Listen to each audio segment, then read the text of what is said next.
Good evening. Welcome to Masterworks with Michael. Tonight we'll be reading Little Claus and Big Claus by Hans Christian Andersen.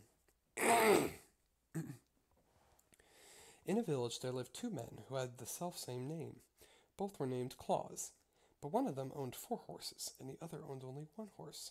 So, to distinguish between them, people called the man who had 4 horses Big Claus, and the man who had only 1 horse Little Claus. Now I'll tell you what happened to these two, for this is a true story. The whole week through, Little Claus had to plow for Big Claus and lend him his only horse. In return, Big Claus lent him all 4 of his horses, but only for 1 day a week. And that had to be Sunday. Each Sunday, how proudly Little Claus cracked his whip over all the 5 horses, which were as good as his own on that day. How brightly the sun shone, how merry were the church bells that rang in the steeple, how well dressed were all the people who passed him with hymn books tucked under their arms.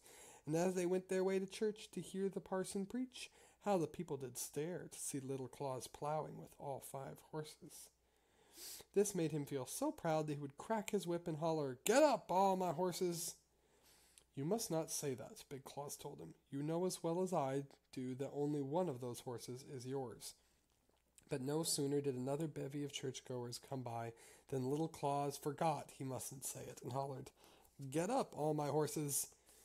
"Don't you say that again," Big Claus told him. "If you do, I'll knock your horse down dead in his traces, and that will be the end of him."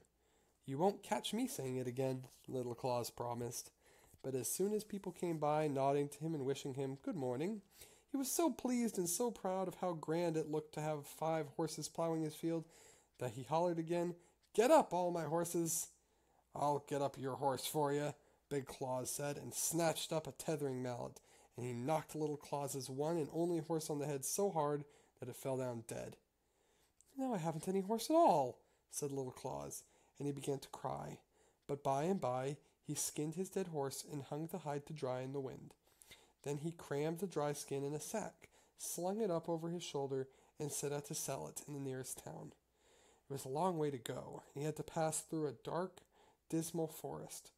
Suddenly a terrible storm came up, and he lost his way. Before he could find it again, evening overtook him. The town was still a long way off, and he had come too far to get back home before night. Not far from the road he saw a large farmhouse. The shutters were closed, but light showed through a crack at the top of the windows.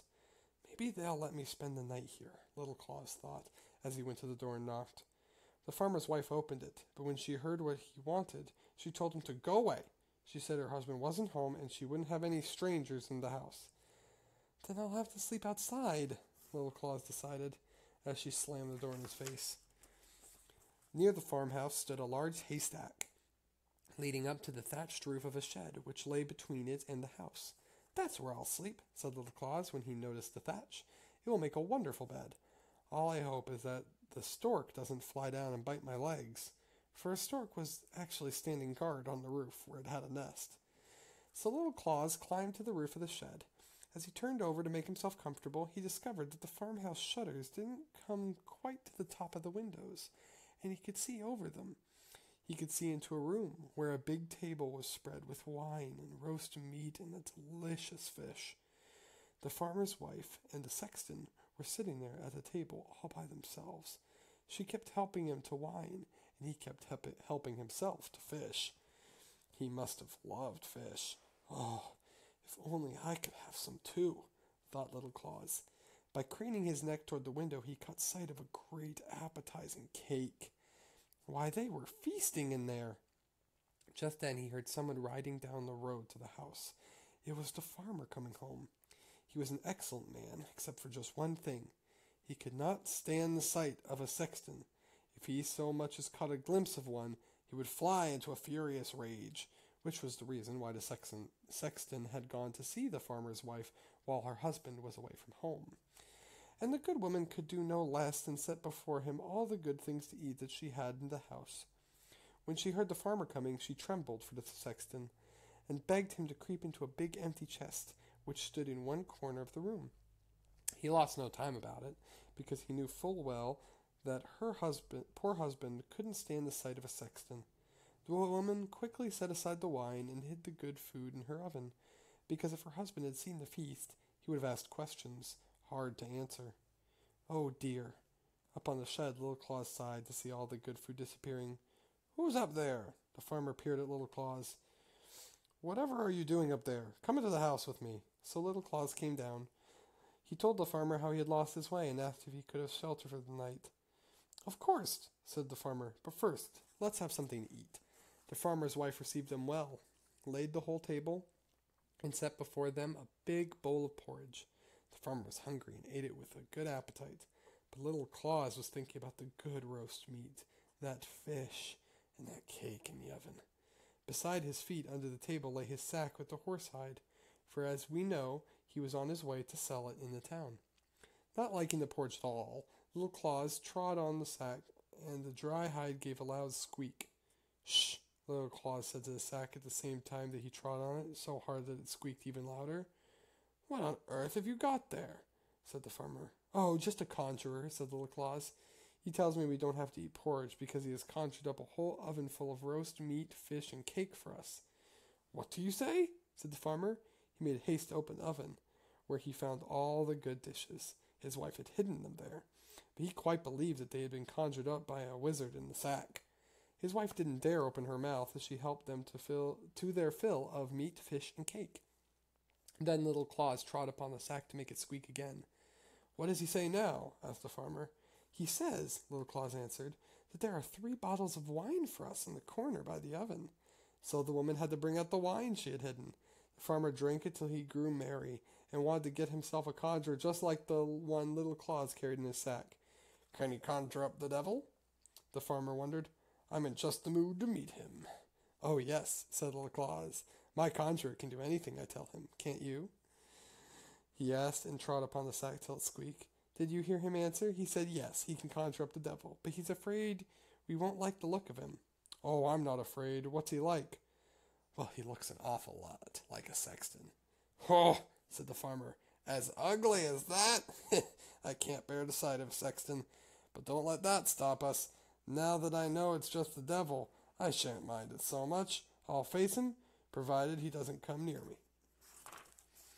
Wait till I talk with my conjurer. Little Claus trod on the sack and stooped down to listen. What does he say? He says for you to go and open that big chest in the corner. There you'll find the devil doubled up inside it, but you must hold fast to the lid so he doesn't pop out. Will you help me hold it? Said the farmer. He went to the chest in which his wife had hidden the sexton. Once frightened, now terrified, the farmer lifted the lid a little and peeped in. Oh! He sprang back. I saw him, and he's the image of our sexton. Horrible sight. After that, they needed another drink, and sat there drinking far into the night. You must sell me your conjurer, said the farmer. You can fix your own price. I'd pay you a bushel of money right away. Oh, I couldn't do that, Little Claus said. Just think of how useful my conjurer is. But I'd so like to have him. The farmer kept begging to buy it. Well, said Little Claus at last, you've been kind enough to give me a night's lodging, so I can't say no. You shall have my sack for a bushel of money, but it must be full to the brim. You shall have it, said the farmer, but you must take that chest along with you, too. I won't have it in the house another hour. He might still be inside it. You can never tell. So Little Claus sold his sack with the dried horsehide in it, and was paid a bushel of money measured up to the brim. The farmer gave him a wheelbarrow, too, in which to wheel away the money and the chest. Fare you well, said Little Claus, and off he went with his money and his chest with the sexton in it. On the further side of the forest was a deep, wide river where the current ran so strong that it was almost impossible to swim against.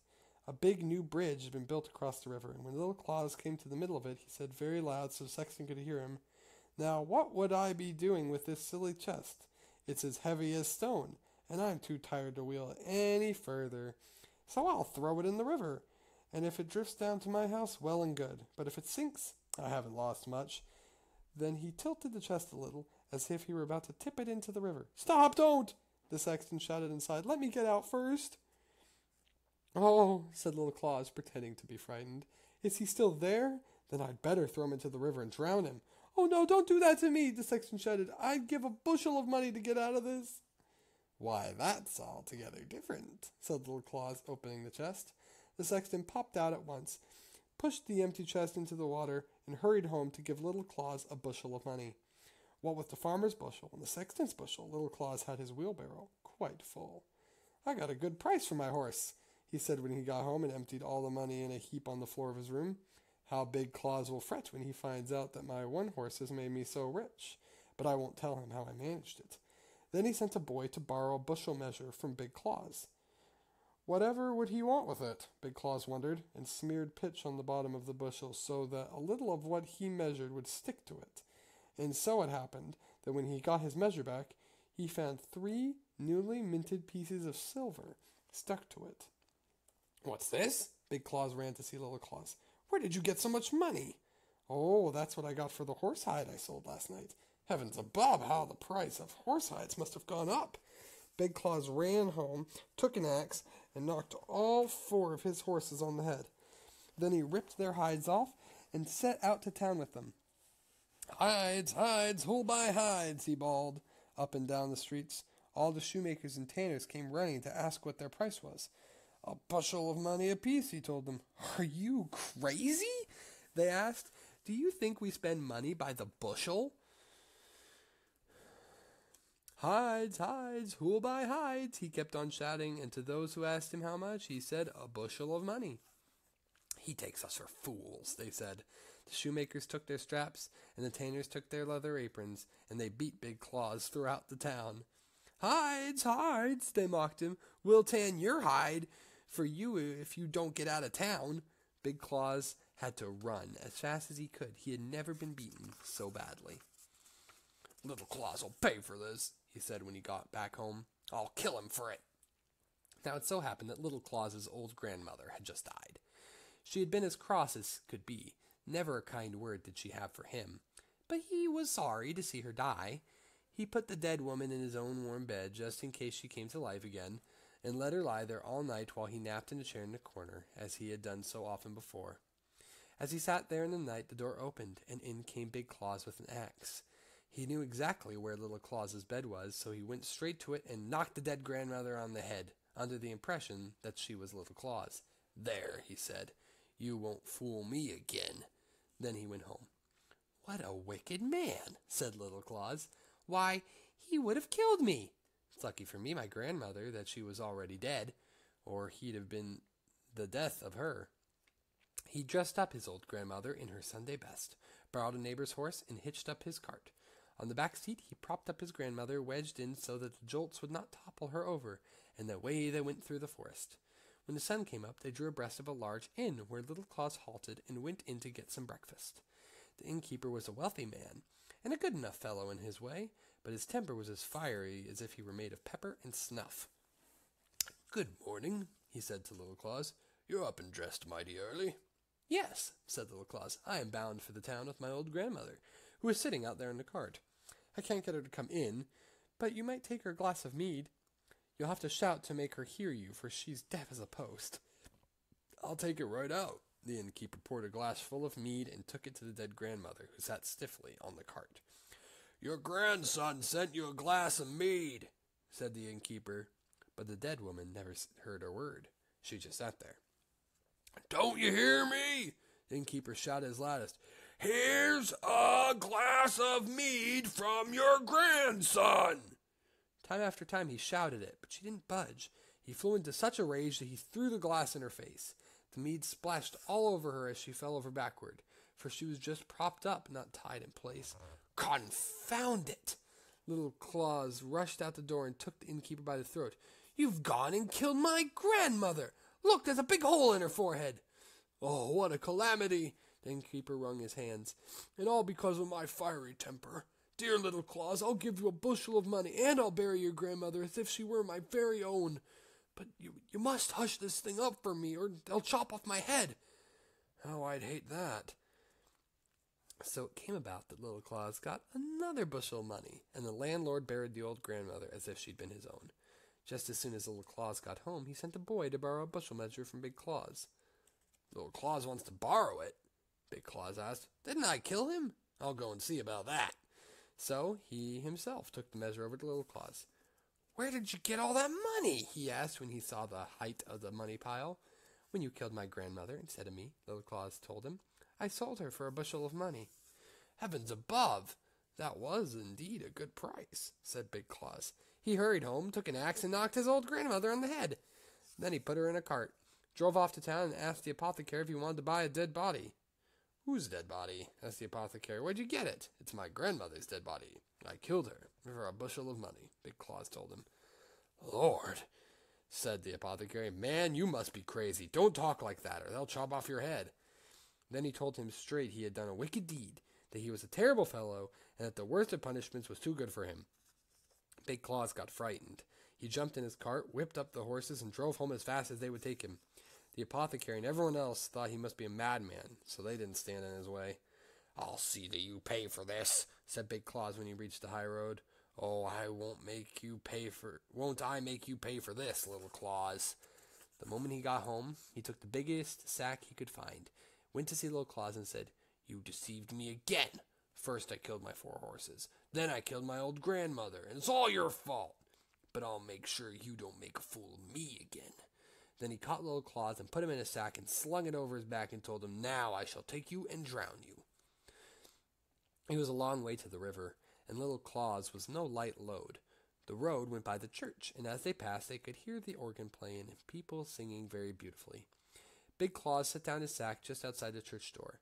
He thought the best thing for him to do was to go in to hear a hymn before he went any further. Little Claus was securely tied in the sack, and all the people were inside the church, so Big Claus went in too. Oh dear, Little Claus sighed in the sack. Twist and turn as he might, he could not loosen the knot. Then a white-haired old cattle drover came by, leaning heavily on his staff.